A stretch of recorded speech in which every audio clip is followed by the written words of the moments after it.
इतिहासकार E.H. Car ने एक बात कही थी, इतिहास अतीत और वर्तमान के बीच एक अंतहीन संवाद है। और आज की हमारी जो ये बातचीत है वो ठीक इसी संवाद को समझने की कोशिश है। बिल्कुल। आज हम इंडियन एक्सप्रेस में छपे एक लेख के आधार पर एक ऐसे संगठन की कहानी में गोता लगाएंगे जो इस साल अपने 100 साल पूरे कर रहा है। जी। राष्ट्रीय स्वयंसेवक संघ यानी RSS।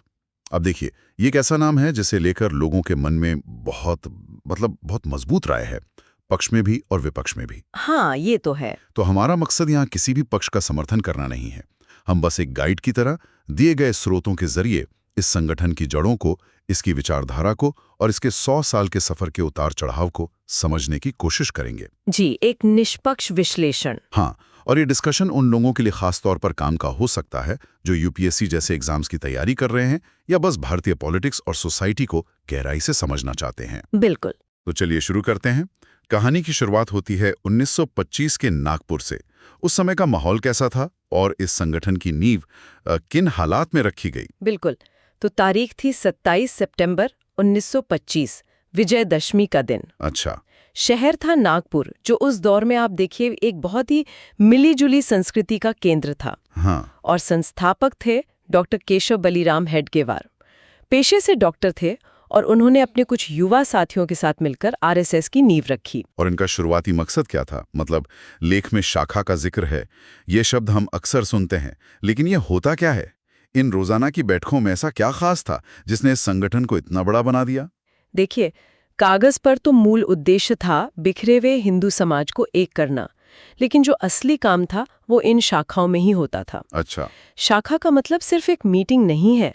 सोचिए, हर रोज सुबह या शाम कुछ लोग एक खुली जगह पर मिलते हैं, कुछ शारीरिक व्यायाम करते हैं, खेल खेलते हैं और फिर बैठकर देश और समाज के मुद्दों पर चर्चा करते हैं।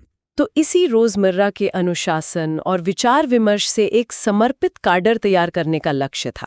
एक ऐसा भाईचारा जो संगठन के मकसद के लिए पूरी तरह से समर्पित हो। ये बात मुझे काफी दिलचस्प लगती है। भारत में तो गुरु शिष्य की परंपरा बहुत मजबूत है। ज्यादातर संगठनों में करिस्मेटिक लीडर होता है जिसे सब फॉलो करते हैं, लेकिन यहाँ संस्थापक ने कुछ अलग ही किया। आपने बिल्कुल सही नस पकड़ी है। हेडगेवार इस बात को लेकर बहुत साफ थे कि संगठन किसी व्यक्ति पर निर्भर नहीं होना चाहिए। अच्छा। उन्हें व्यक्ति पूजा का खतरा पता था, इसीलिए उन्होंने किसी इंसान को गुरु बनाने की बजाय संगठन के ध्वज, भगवा ध्वज को ही गुरु मान लिया। ओह, ये तो बहुत बड़ा सांकेतिक कदम था। बिल्कुल। संदेश साफ था, व्यक्ति आते जाते रहेंगे, लेकिन विचार और प्रतीक स्थायी रहेगा। और इसी सोच के साथ शुरू हुआ ये संगठन आज दुनिया के सबसे बड़े गैर सरकारी संगठनों में से एक है। ठीक है, तो ढांचा तैयार हुआ शाखाओं से और गुरु बनाया गया एक प्रतीक को। लेकिन इस ढांचे के पीछे की सोच क्या थी? वो कौन सा विचार था जो इन लोगों को एक साथ ला रहा था?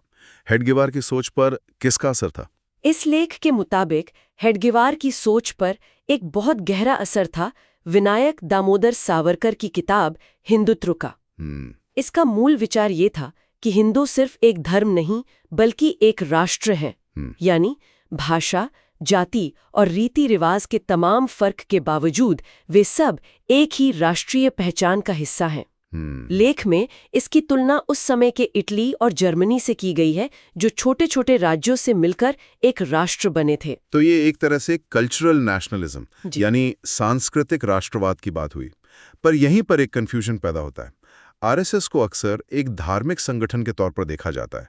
क्या ये लेख इस फर्क को साफ करता है? हाँ, और ये बहुत जरूरी पॉइंट है। लेख इस बात पर जोर देता है कि RSS ने ना तो अपनी स्थापना के समय और ना ही आज हिंदू धर्म के आध्यात्मिक या पूजा पाठ वाले पहलुओं को अपनी विचारधारा का आधार बनाया है। अच्छा। जी, उनका फोकस हमेशा से हिंदू समाज पर रहा है, हिंदू धर्म पर नहीं। ये परिभाषा सुनने में तो बहुत व्यापक लगती है। लेख में आज के सरसंघचालक मोहन भागवत का भी जिक्र है। जी। वो कहते हैं कि भारत के प्रति निष्ठा रखने वाला हर व्यक्ति हिंदू है, चाहे उसका धर्म कोई भी हो। जी। लेकिन क्या संगठन के आलोचक इस बात से सहमत होंगे? वे अक्सर तर्क देते हैं कि जमीनी स्तर पर यह परिभाषा काम नहीं करती।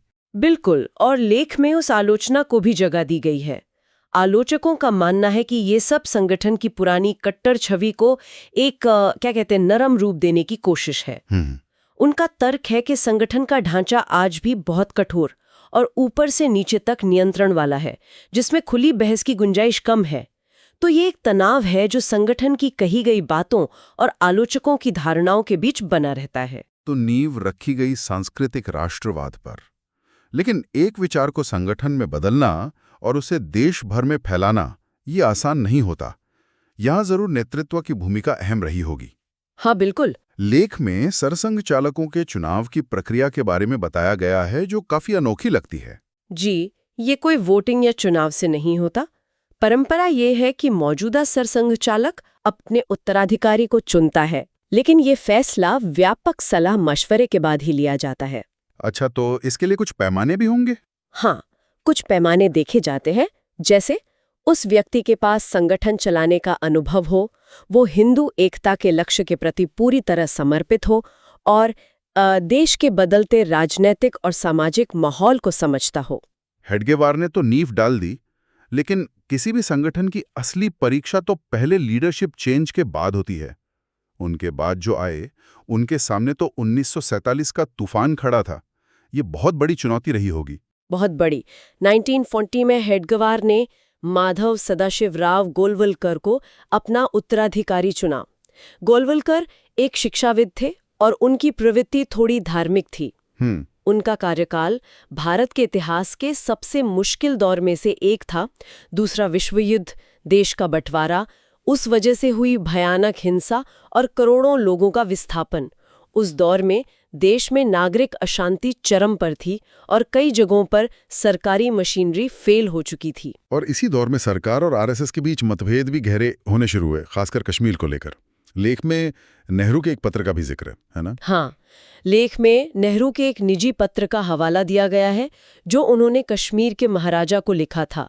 नेहरू का मानना था कि शेख अब्दुल्ला ही एकमात्र ऐसे नेता हैं जिन पर कश्मीर की मुस्लिम आबादी भरोसा करती है, इसलिए उन्हें साथ लेकर चलना जरूरी है। और आरएसएस का क्या कहना था इस पर? वहीं दूसरी तरफ आरएसएस शेख अब्दुल्ला के इरादों पर शक कर रहा था और उन्हें उन इलाकों को खोने का जिम्मेदार ठहरा रहा था जहां भारतीय सेना को पीछे हटना पड़ा था। ये नेहरू सरकार और आरएसएस के बीच नजरिए के बुनियादी फर्क को दिखाता है। और फिर आता है संगठन के इतिहास का सबसे बड़ा संकट, महात्मा गांधी की हत्या के बाद लगा पहला प्रतिबंध। जी, 30 जनवरी 1948 को गांधी जी की हत्या हुई और उसके कुछ ही दिनों बाद आरएसएस पर प्रतिबंध लगा दिया गया। आरोप था कि संगठन की गतिविधियां देश में हिंसा का माहौल बना रही थीं। ये प्रतिबंध करीब 1.5 साल बाद 11 जुलाई 1949 को हटाया गया, लेकिन एक बहुत बड़ी शर्त के साथ। और वो शर्त क्या थी? मुझे लगता है ये संगठन के इतिहास का एक निर्णायक मोड़ था। शर्त ये थी कि आरएसएस को एक लिखित संविधान बनाना होगा। अच्छा। और उसमें साफ तौर पर ये घोषित करना होगा कि वो एक गैर राजनीतिक सांस्कृतिक संगठन है। ये तो एक तरह का विरोधाभास है, संवैधानिक रूप से गैर राजनीतिक होना, लेकिन असल में देश के राजनीतिक विमर्श पर गहरा असर डालना। बिल्कुल, शायद यही इस संगठन की रणनीति का एक बड़ा हिस्सा बन गया। प्रतिबंध ने सदस्यता को तो बहुत नुकसान पहुंचाया, लेकिन लेख बताता है कि इसका जो समर्पित प्रचारक काडर था, यानी वो कार्यकर्ता जिन्होंने अपना पूरा जीवन संगठन को दे दिया था, हाँ, वो काडर काफी हद तक बरकरार रहा। तो संगठन ने पहला बड़ा संकट झेला और एक गैर राजनीतिक संविधान के साथ बाहर आया। लेकिन ये आखिरी संकट नहीं था, एक और प्रतिबंध का सामना करना पड़ा। हाँ, दूसरा प्रतिबंध 1975 में प्रधानमंत्री इंदिरा गांधी द्वारा लगाई गई इमरजेंसी के दौरान लगा। आरएसएस उन कई विपक्षी समूहों में से एक था जिनकी आवाज को दबाने के लिए इमरजेंसी लगाई गई थी। इस समय तक नेतृत्व भी बदल चुका था, है ना? गोलवलकर के बाद कौन आए और क्या उनके आने से संगठन के नजरिए में कोई बदलाव आया? बिल्कुल, 1973 में गोलवलकर ने मधुकर दत्तात्रेय देवरस को अपना उत्तराधिकारी चुना। उनके नेतृत्व में एक बहुत बड़ा बदलाव आया। किस तरह का बदलाव? उन्होंने मुसलमानों और ईसाइयों जैसे अल्प समुदायों तक पहुंचने की कोशिश की, जो पहले कभी नहीं होता था। ये तो वाकई एक बड़ा कदम है। और क्या उन्होंने हिंदू समाज के अंदर की बुराइयों पर भी ध्यान दिया? हाँ, बल्कि बहुत जोर शोर से दिया। देवरस ने छुआछूत जैसी सामाजिक समस्या पर बहुत आक्रामक रुख अपनाया। अच्छा। देश के नाम अपने पहले ही भाषण में उन्होंने ऐलान किया कि अगर छुआछूत पाप नहीं है तो दुनिया में कुछ भी पाप नहीं है। ये सामाजिक सुधार की दिशा में एक बहुत साफ और मजबूत संदेश था। एक मिनट रुकते हैं। 1975 देश में इमरजेंसी लगी है, लोकतंत्र के सारे स्तंभ हिल गए हैं और उस वक्त एक सांस्कृतिक संगठन जो पहले से ही सरकार के निशाने पर रहा है वो क्या कर रहा है। ये सोचना ही अपने आप में फैसिनेटिंग है। और यहीं पर देवरस की राजनीतिक समझ काम आई। इमरजेंसी के दौरान उन्हें और हजारों कार्यकर्ताओं को जेल में डाल दिया गया। लेख बताता है कि जेल में उन्हें दूसरे विपक्षी दलों के नेताओं के साथ नेटवर्क बनाने का मौका मिला और इन संबंधों ने भविष्य की राजनीति की नींव रखी। अच्छा। इस चुनौती के जवाब में उन्होंने अपने काडर को और सक्रिय किया, जिससे बाद में कई सहयोगी संगठन बने जो शिक्षा, अर्थशास्त्र और सामाजिक सेवा के क्षेत्र में काम करने लगे। दिलचस्प बात है। और सबसे दिलचस्प बात यह है कि इस संकट ने संगठन को कमजोर करने के बजाय उसकी सदस्यता में जबरदस्त इजाफा कर दिया। तो ये हमें आज के दौर में लाता है। 21वीं सदी में संगठन खुद को कहाँ देखता है। लेख में एक लाइन है कि ये अपनी कहानी पर नियंत्रण करने का प्रयास कर रहा है। इसका क्या मतलब है? इसका मतलब ये है कि आज का नेतृत्व, खासकर वर्तमान सरसंघचालक मोहन भागवत, संगठन पर लगने वाले आरोपों और मुश्किल सवालों का जवाब सीधे तौर पर दे रहे हैं। यानी वो अब ज्यादा मुखर हो रहे हैं। बिल्कुल, वो खुले मंच पर जा रहे हैं, मीडिया से बात कर रहे हैं और शिक्षाविदों और नागरिक समाज के लोगों के साथ संवाद कर रहे हैं। वे दुनिया को ये बताना चाहते हैं कि आरएसएस क्या है, बजाय इसके कि दूसरे उनके बारे में अपनी कहानी गढ़ें। तो इस पूरी चर्चा का सार क्या निकलता है? 100 साल का ये सफर हमें किसी भी संगठन के बारे में क्या सिखाता है? संक्षेप में कहें तो ये कहानी है लचीलेपन और समय के साथ ढलने की। आरएसएस की यात्रा हिंदू समाज को एकजुट करने के एक सरल लक्ष्य से शुरू हुई। इसने बंटवारा, 2 प्रतिबंध और इमरजेंसी जैसे राष्ट्रीय संकटों का सामना किया और हर बार खुद को मजबूत बनाकर उभरा। हेडगेवार के संगठनात्मक ढांचे से लेकर गोलवलकर के दौर की वैचारिक चुनौतियों और फिर देवरस के सामाजिक सुधारों तक हर नेता ने संगठन को एक नई दिशा दी। सही बात है। और आज, जैसा कि ये लेख बताता है, ये संगठन अपनी छवि और विचारधारा पर उठने वाले सवालों का खुलकर सामना करने की कोशिश कर रहा है। वाकई ये किसी भी संगठन के निकास की एक दिलचस्प केस स्टडी है।